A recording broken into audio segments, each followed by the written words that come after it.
Everyone. We're glad. Um, let's see. Welcome, everyone. We're glad that you're with us today, and we appreciate this time that we have with you to be able to think about and imagine what it would be like to be and grow a trauma-informed and trauma-responsive region in our community. And not just in Chatham, we're in Chatham, and but also in our region and other counties. So I'm Liz Ann Roberts, and I'm the director of Coastal Georgia Indicators Coalition, which is the Family Connection Collaborative in Chatham County. And through a grant we have with Resilient Georgia, they partnered with DECAL to provide some funding for us to have this meeting. And so we're glad to be here with you. I'm going to ask our four people that are going to help today to wave. So Dr. Virginia Dick, Lisa Brewer, Molly Lieberman, and Melissa Cole, who are all going to help with some of the facilitation this morning when we do our breakout groups. So Rachel, could you pull up the planning session document?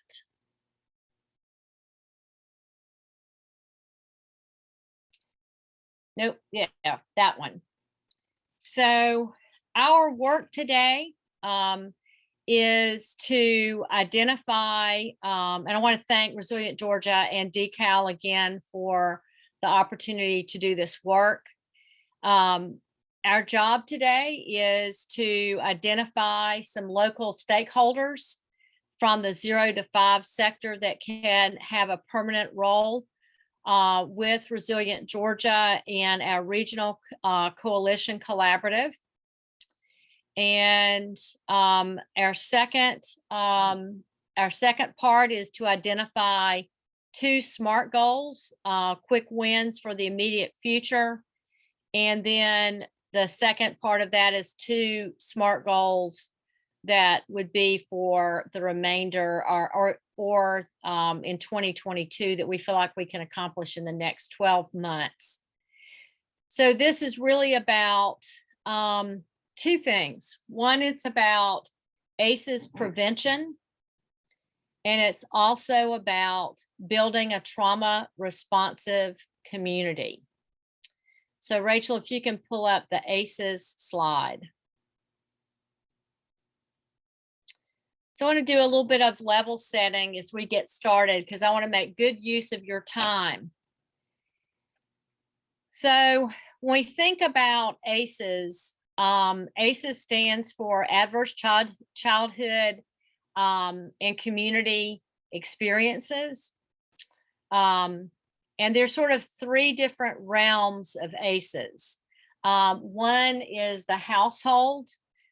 This could mean children that are in a house where there is maybe domestic violence, or there's a divorce happening, alcohol or drug use, parental mental health issues, depression, could be bullying, any type of physical and or emotional neglect. The second area is the community, and this could be historical trauma, the lack of capital and mobility, the lack of people to be able to find meaningful work that pays well, the lack of jobs, substandard wages, poverty, things like that. And then the third area is the environment. So we all know that our environment plays a big role in our mental and emotional health.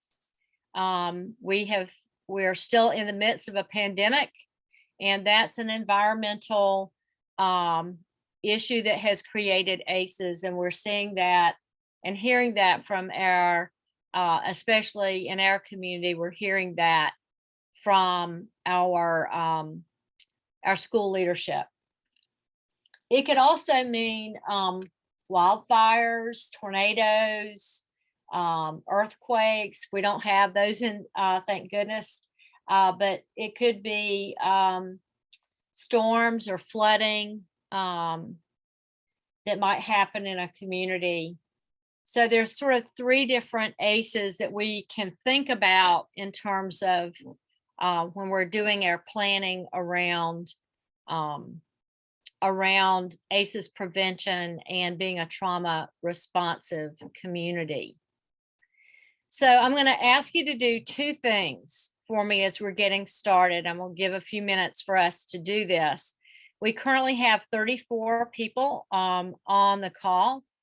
I'm going to ask you to imagine for a moment what it would be like for us to be a trauma responsive region. What are some things that, as you imagine what that might be, what comes to mind for you? And I would like for you to put your name, your organization, and your county that you are currently in as an early care and learning provider.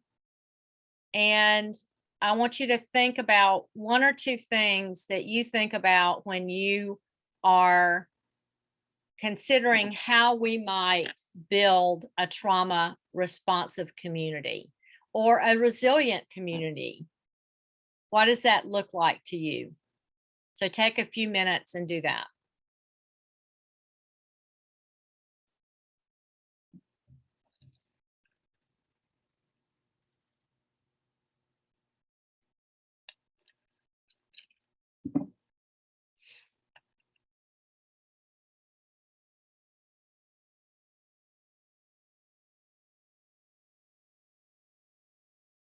So again, your name, your organization that you are a part of, what county you're in, and what does it look like to you? One or two words that would describe a trauma responsive or resilient community.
So thinking about what's coming in,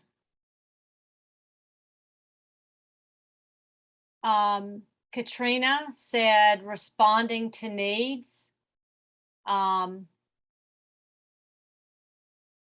Lisa Brewer said, handle with care, a systems change. Ms. Gordon said, knowing the signs and having the knowledge to respond. Deborah Enoch, having a shelter center.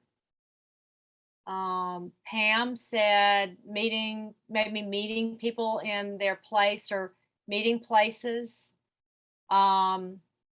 Melissa said knowing how to access supportive resources. And then we had always keep, Elaine says, always keep a positive mind of all problems, listening, and being able to serve at our best. And that's a big high call for all of us, is Elaine, and it's what we all strive towards. A responsive, Carmia says a responsive community right now will be very busy with several different focus areas. Christina from Glenn County said, listen to understand. And Erica here in Chatham said support. And Rhonda Rhoda said having resources readily available for support. And Natalie from Chatham Head Start says communities where we can all come together to solve complex problems. And Valerie in Chatham said support where their entire family is being aware of issues with children. And Virginia said partners communicating to share resources and supports when needed, and individuals understand ACEs and impacts. Jennifer said helping with coping skills, and Carmia said we will need to be able to serve severe to less severe. And Sherry said providing information to families based on their situation. Lily says to help and encourage families. Lynette said being aware of a situation and having resources. And Molly says a trauma responsive and resilient community is a community where children and adults have the resources, awareness, and supports for various needs when they arise and are aware of the resources that their community has to offer. So thank you all for your comments. Rachel, could you pull up the slide, the information about SMART goals?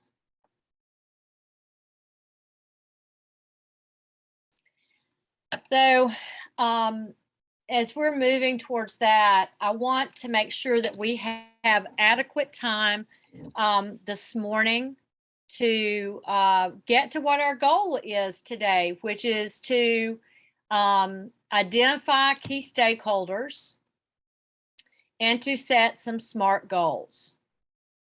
I thought it might be useful this morning for us to think about what SMART goals are before we go into our breakout rooms. So SMART goals are statements of important results that we want to work to accomplish, and they're designed in a way to foster clear and mutual understanding that constitutes expected levels of development. So SMART is an acronym, and it stands for specific, measurable, achievable, realistic, and time-bound.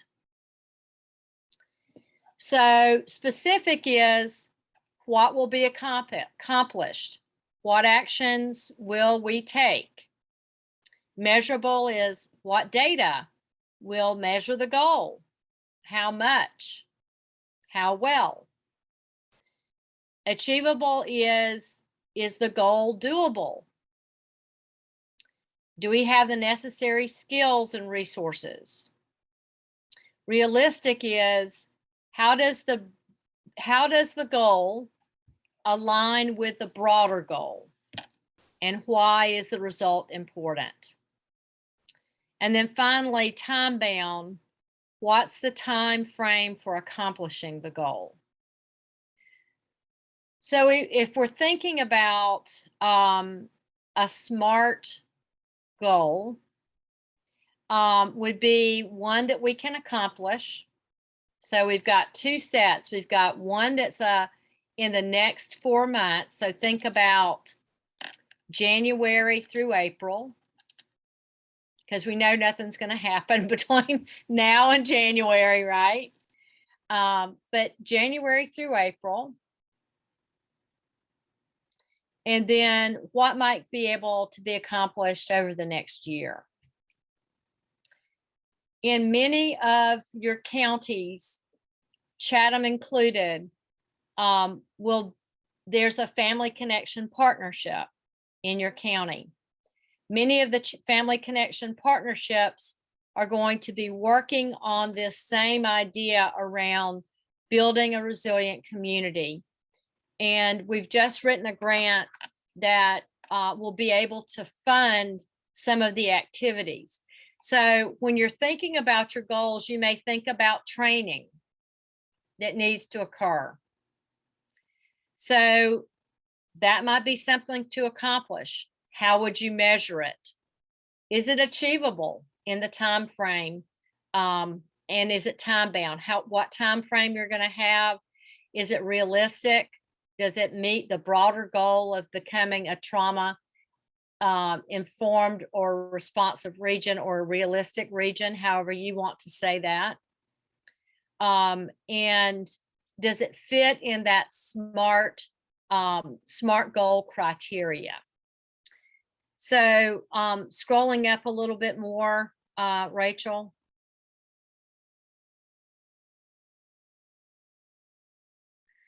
So why do it, right? How big and how many? So the common types of goals that we see is increasing something, or making something, or improving something, or reducing something. So if we think about adverse childhood experiences, we want those to decrease. So that might be a way of thinking about how do we reduce adverse childhood experiences, and what would that look like? It might be developing something. It might be developing your organization, or your community.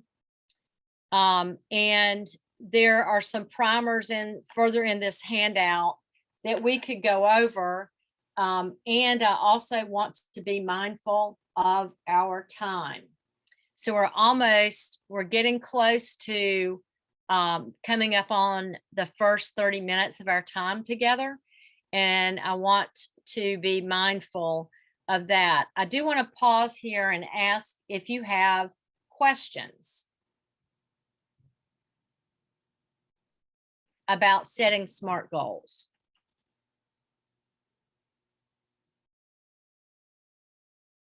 And you can unmute yourself to ask them.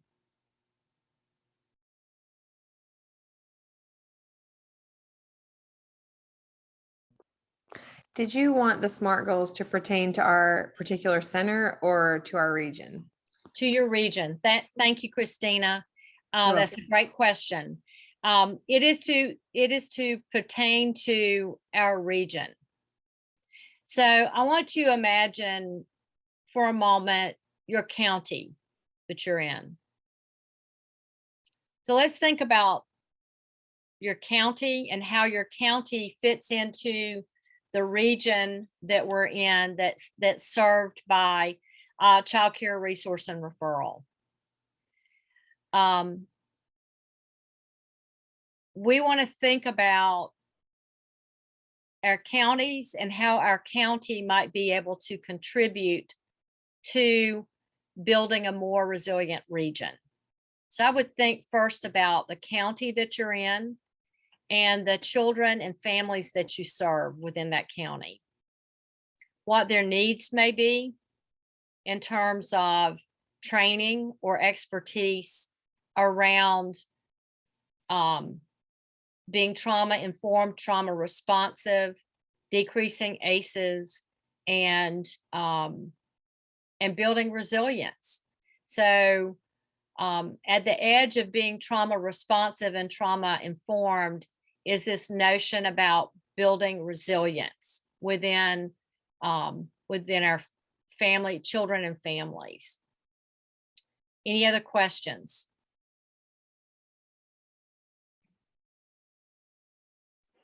I do. I have a question. My name is Jennifer Laster.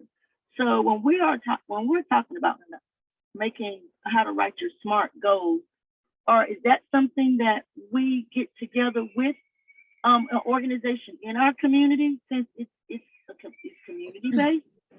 We're going to actually, thank you, Jennifer. We're actually going to break into rooms in a few moments, and you're going to have a facilitator in each of your rooms. And we're going to start this process of coming up with SMART goals. So our time today, we've got 34 people, and I'm thinking we're going to break into 3 rooms, Rachel, this morning, and we're going to start talking about 3 things this morning. So what our next order of business is to break out into the rooms, to identify key stakeholders within our region who could serve on a committee to build more trauma responsive and trauma informed practices within our region for children birth through 5. That's our focus this morning. So that's the first thing. The second thing that we're going to do is identify 2 short-term SMART goals, just 2, that could happen over the next 4 months. And then we're going to come up with 2 long-term SMART goals that we can accomplish over the next year. We're going to break you out into small groups. You're going to have a leader within your group. It's either going to be Virginia Dick, wave Virginia, Lisa Brewer, or Melissa Cole. And they're going to guide you through this exercise and ask for your input about those 3 things. We're going to have approximately about 30 to 40 minutes. I'm going to pop in and out of those rooms to check to see how you're doing and if there's any expertise or that I can offer or any feedback that I can offer in those rooms. And then we're going to come back into this main room, and we're going to have each of those 3 groups report out to this larger groups on what you came up with.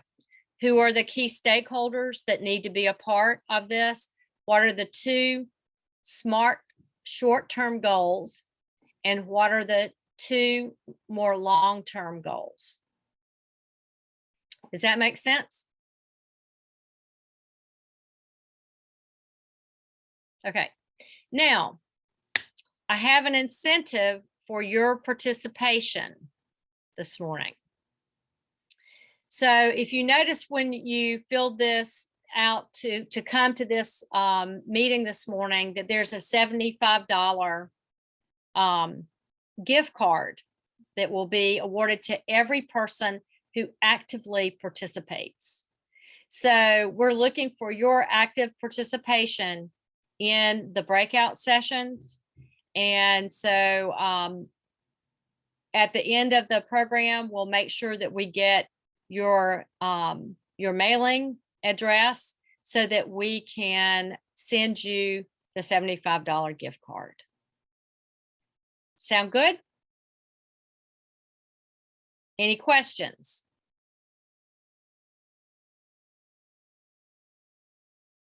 Okay, Deborah Enoch's giving me a thumbs up. Sherry's giving me a thumbs up. Okay. All right, we good? We ready? Okay. So before we break, and Rachel, you're going to start assigning people in just a couple of minutes. I want to say to you that I'm going to try not to tear up a little bit. You guys are superheroes. I'm very grateful for the work that you do in your counties.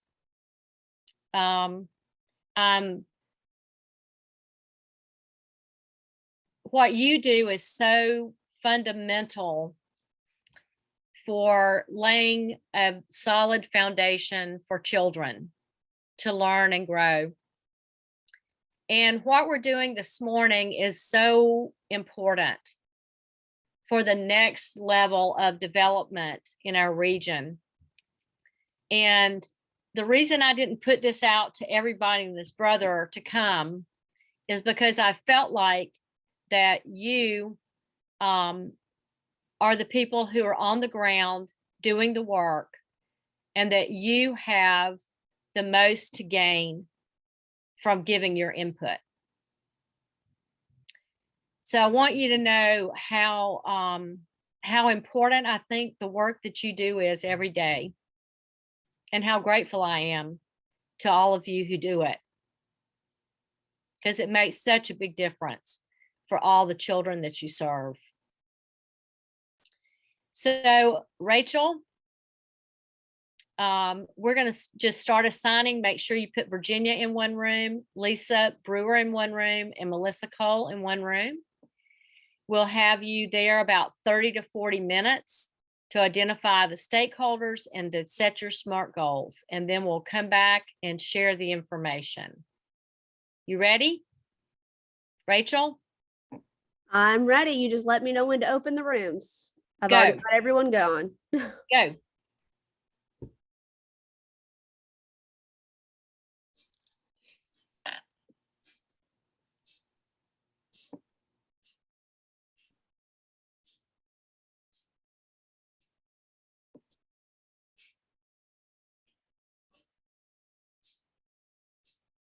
Lizanne, did you get a prompt to go into a room? I did. Okay, perfect. I just want to make sure everybody got a prompt because it's still saying a couple people have not joined. Okay. So we have Ms. Davis. Okay, she just went. And we've got Annie Hill and Rhoda Harrington. Rhoda Harrington is listed twice. I put both of them in the same room. So my best guess is that her thing probably locked up. Yes, ma'am. I was on my phone and my PC, so I'm going to my PC now. Thank you. Sorry. Okay, thank you. I'm sorry. That's okay. You're good. Ms. Hill? Ms. Annie Hill? I'm going to go ahead and join one of the rooms, and I'll probably pop back out. See if you can, and then just if as people join, if you just assign them to a room, if people come on late. Yes, that is. I'd plan on staying out of the room so that if anyone had to log off, come back in for whatever reason, that I could get them in. Okay. All right. Here we go.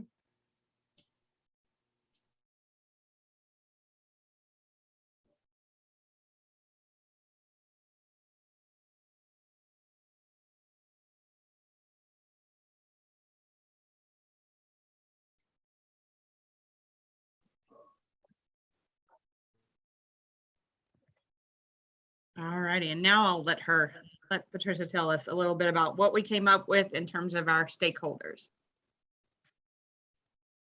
Okay, so let me see. We on our list we have the social services, specifically the Department of Family and Children Services Division. Safe Haven Domestic Violence Center in Bullitt County. Someone also mentioned maybe using our local R&R from the Child Care Networks and our quality rated, one of the regional quality rated staff members. Our PIP program or preschool intervention or anyone that may work in that area. The EOA Head Start and local school systems. Also therapists who come in and out of the center who are servicing some of the individual students enrolled, and a school community liaison.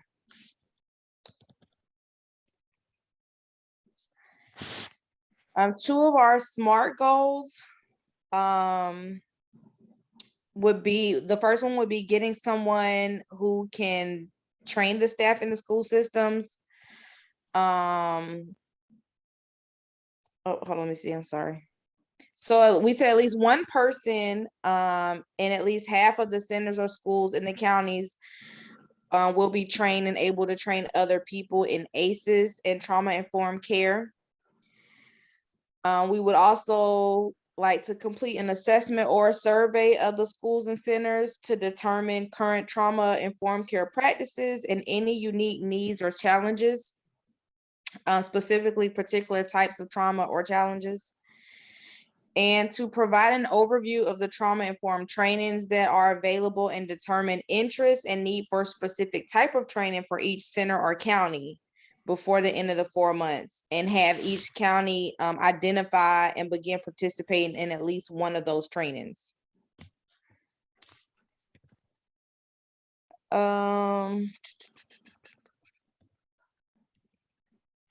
Let's see. What else we mentioned?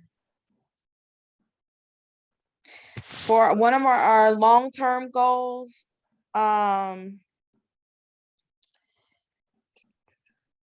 specific trainings to be matched to the unique needs of centers and schools to improve practices in specific areas. Have each county or center participate in at least one trauma-informed training, and to have improved communication of training and resources to all providers and not just the school leadership.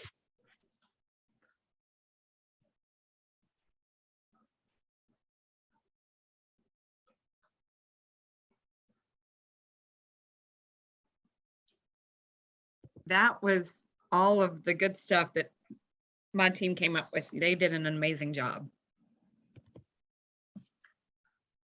So I will stop share and turn it back over to the rest of the team.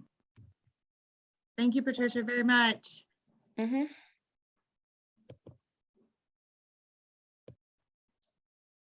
Lizanne, you're muted. Everybody go to the reactions button and go give everybody some love, give them a thumbs up or a clap or something. Yeah, awesome. Thanks everybody from group 3. Group 2. That would be us. We had a really good group. I don't have a screen to share right now. I wrote my notes instead of, and I will send them to y'all. Awesome, thank you. You're welcome. So if I start typing on a computer, we're done. We're done. I'm not gonna be able to engage in the conversation, and I just can't do it.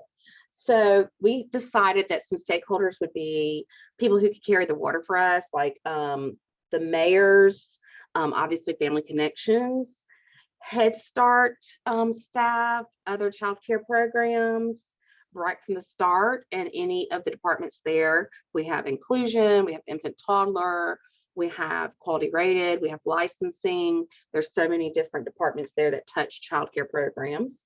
County commissioners, pediatricians, getting some news anchors possibly to be interested in being stakeholders and understanding. So they'll do some talking. And that was pretty much our list at this point in time. So our 2 short-term SMART goals were around increasing awareness. So I really love the survey idea that the last group had. That was great. But we were assuming from the point of that there were no trauma-informed resources at all. We started there. And so we increased awareness by having creating flyers that can be used to be provided to parents at programs, to be given out at schools, to be given out to pediatricians to give out. And the flyers would talk about the importance of trauma-informed communities and what that would mean, and what that would mean for parents to get access to resources, credible resources. And then also the second one would be to create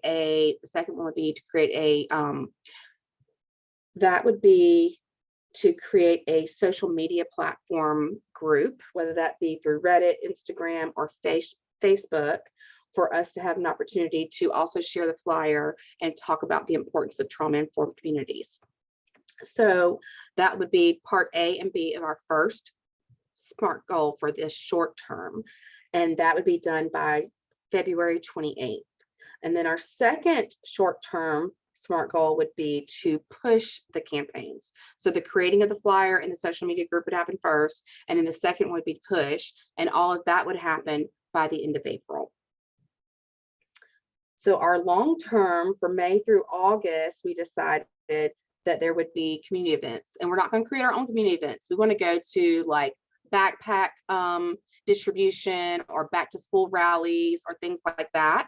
And so the goal would be from April and from May and June to become more aware of who actually does that and ask to be a vendor at those locations. And then in July and beginning August to actually participate in those fairs and rallies that they have throughout the community, throughout the whole region. And in that, we would have another flyer. So we'd have the flyer about the trauma-informed care, but also we'd have links about trauma-informed trainings for families. And those would be online, and they would have hopefully maybe some incentives that we could get for families to attend. And the trainings would be our second SMART goal for long-term. And that would be that those trainings would occur in September through November, 1-hour trainings to learn about the importance of trauma-informed communities and understanding the importance of having access to the resources and the networking they need and where they could go in their communities to just even get started understanding. We would really hope to guide them towards family connections and their health department, their pediatricians, their childcare programs, the people that we're going to hopefully have as our stakeholders that can give them information and lead them in the right direction. And that'd be it. Okay, awesome. Thank you, group 2. So show them some love. Awesome. All right, thank you. Group 1. That would have been our group, Lizanne. And Molly's going to report out for us, but I want to give kudos to our group. They came up with all these. I just put it in family connection language, but they came up with all of these, and I think they're spot on. Awesome. Thanks, Lisa. I agree. We had an awesome group, came up with some good ideas. It looks like I'm not able to screen share. Is that an easy fix, or should I can also just read it to y'all if that's easier. Try again. You should have it. Okay, yes. Thank you, Rachel. Okay.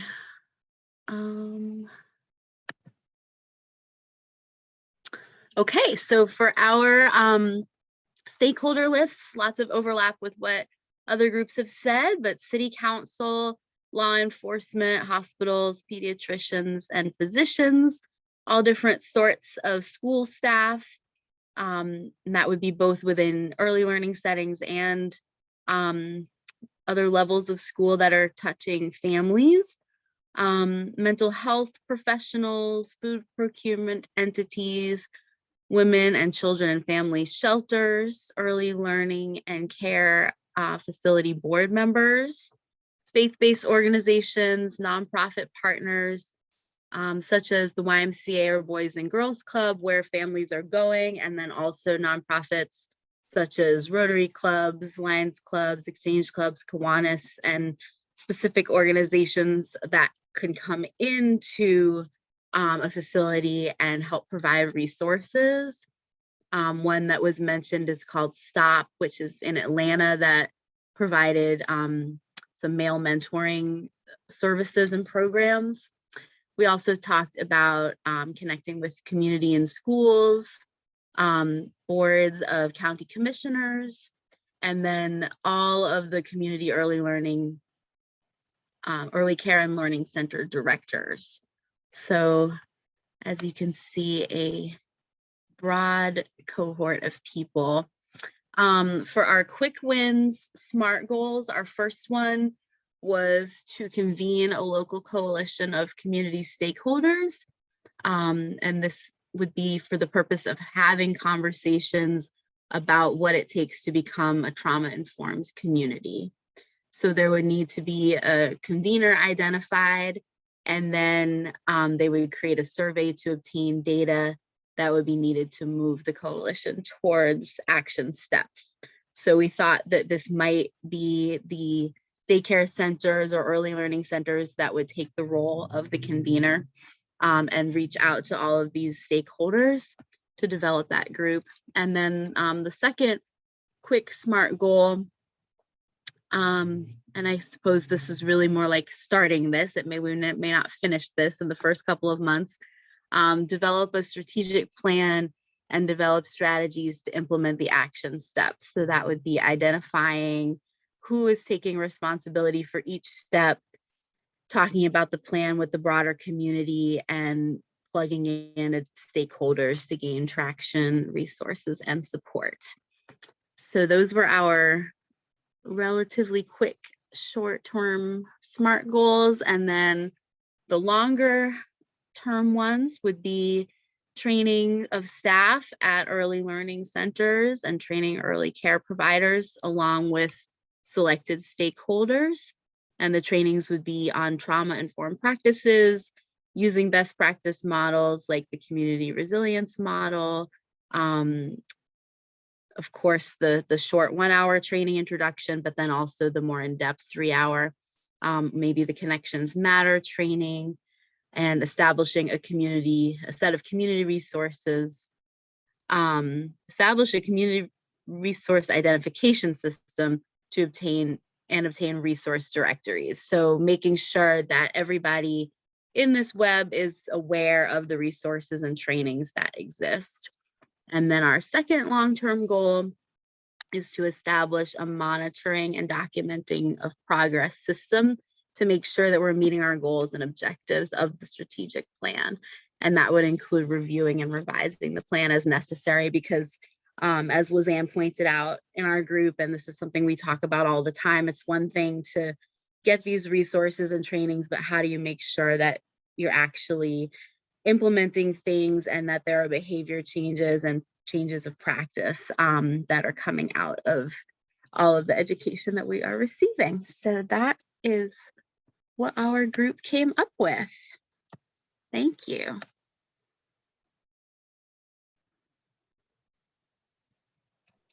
Thank you, Molly and Lisa. Thanks so much. And all of you, give them some love and claps and hearts, and great. Thank you all.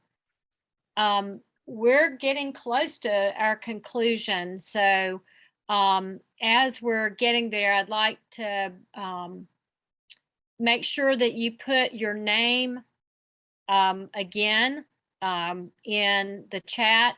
And I need your address to be able to send you this $75 gift card that will come to you for being a part of today's session.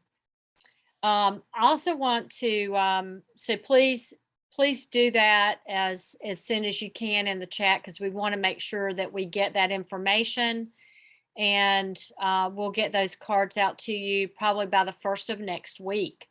You might even get them before Christmas. So please do that for us. And make sure that you put your mailing address, not your email address, because we'll be mailing a card to you. As we're thinking about how we measure our success, Virginia Dick, who's been one of our facilitators today, will be working with us to establish some evaluations. So part of that evaluation would be around how, if we enact training or if we do a media campaign or whatever, how you believe, so we would be surveying you, how you believe that that might have changed how you respond to children, or how children are responded to within your community. Because we want to be able to show what's happening as a result of the training, or what's happening as a result of the media campaign within your community. And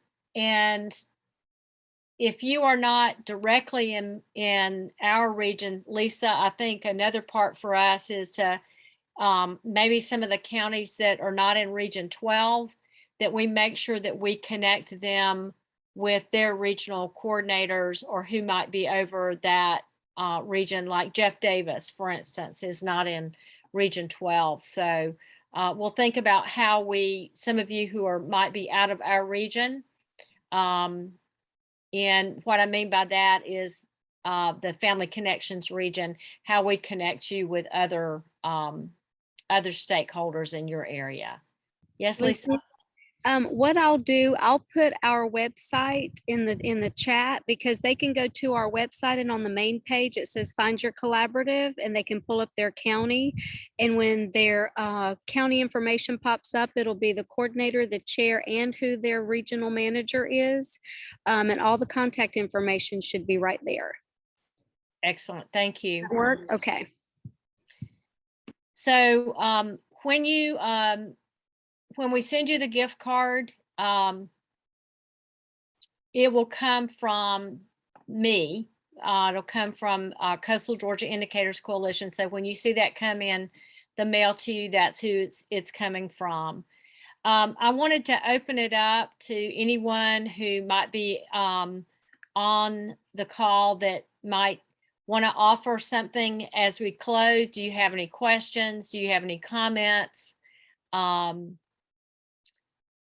Any feedback for us? This was not really a training. It was more of a meeting, and we truly appreciate you coming today and you offering up your ideas and thoughts on how we build a more resilient community in our counties. So does anybody have anything before we close? Lizanne, I'd love to talk a little bit about the mindfulness and resilience for early learning guide that we're working on. Okay. So I shared this with my group a little bit already, but I run an organization called Loop It Up Savannah, and we have been collaborating with Resilient Georgia and an early childhood mental health organization in Atlanta. And we've been working on creating a guide for how you could actually set up and implement a resiliency or mindfulness corner or zone in your early learning classroom. So we've been working on this the last couple of months, and it should be ready to go before the end of the year. So we can definitely send this out to anybody that's interested. We'll probably just send it out to everyone in this group, because we have your email and we know you're interested in this sort of thing. But I just wanted to let everyone know that that's coming. And so that's sort of a general guide and thinking about how you could set up either a physical space in your center or in your classrooms, but also working towards this sort of culture shift of starting to include mindfulness and resilience with young students. So that is on the way. And then we also have a curriculum guide that should be ready in the next couple of weeks as well, that actually gives you projects and activities that you can try with the students. And a lot of them are standards based. Well, for pre-K at least, they're connected to GELDS, and other sorts of standards and things that we know that you're working on sharing with your students all the time. So it was something that came up in our group was this sometimes perceived conflict between education and social emotional learning or mental health, and how important it is for us to know that those things are not separate, they can be connected. And so we're hoping that these resources can really help bring that into reality and be helpful to people. So just wanted to share that, and looking forward to sending it your way in the coming weeks. Thank you. Okay. Anybody else before we? Ms. Roberts, I mean, I think that today I did gain a lot of insight on things. With me, I'm not going to keep saying being fairly new, but I've been with the agency that I'm with now with Head Start for 5 years. I'm starting out as a teacher. But the information today, working in the breakout groups, was very informative. That I think I can use if I need it for the parents that we service at Head Start to know where I need to start at. So, to start helping them with resources in the community as one of the coaches here. So I really gained a lot of insight and great information from the breakout groups. Thank you, Natalie. And we'll be following up with you on information that we'll be sharing broadly with everyone who's attended today. Thank you. And Ms. Roberts, I don't know if you all are aware of Parent University. Yeah. With Mr. Michael O'Neill, because I know I work with them in the child care part. So I know that would be a great networking with this organization also. Yeah, we do. I have pinky shaking rights with Michael O'Neill. Oh yes, he is awesome. and with Tamika. Thank you for that. Anyone else?